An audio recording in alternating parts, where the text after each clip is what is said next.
Алимент төлөбөгөндөрдү 3 жылга эркинен ажыратуу сунушталды. 31 январдагы Жогорку кеңештин жыйынында юстиция министринин орун басары Зарема Аскарова алимент төлөбөгөн жарандарды 3 жылга эркинен ажыратууну сунуштады. Бул мыйзам долбоору алименттен качкан ата-энелер үчүн Конституциялык соттун чара көрүү боюнча чечими менен даярдалганын билдирди. Сунушталган мыйзам долбоорунда алимент 1 жылдан ашык төлөнбөсө алгач 20-50 миң сомго чейин айып салынып, же 40-100 саатка чейин коомдук иштерге, 2 айдан 1 жылга чейинки мөөнөткө түзөтүү жумуштарына тартылат. Ошондо да алимент төлөнбөсө 1 жылдан 3 жылга чейин түзөтүү жумуштарына тартуу, 50 миңден 100 миң сомго чейин айып салуу же 3 жылга чейин эркиндигинен ажыратуу сунушталган. Депутат Аида Исатбек кызы бул мыйзам долбоору 3 миң сом алимент төлөй албагандар үчүн иштеринен күмөн санаарын билдирди. Алиментти 1000 сомдон 3 миң сомго чейинки төлөй албай жүргөн алименттерден качып жүрүшсү, кайра 50 миңден 100 миңге чейин айып пул салсак, канчалык деңгээлде бул өзгөрүш ошо иштейт деген суроо.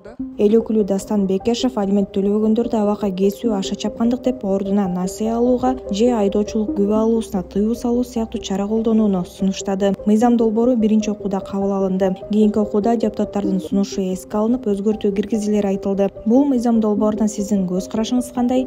Пикир калтырыңыз.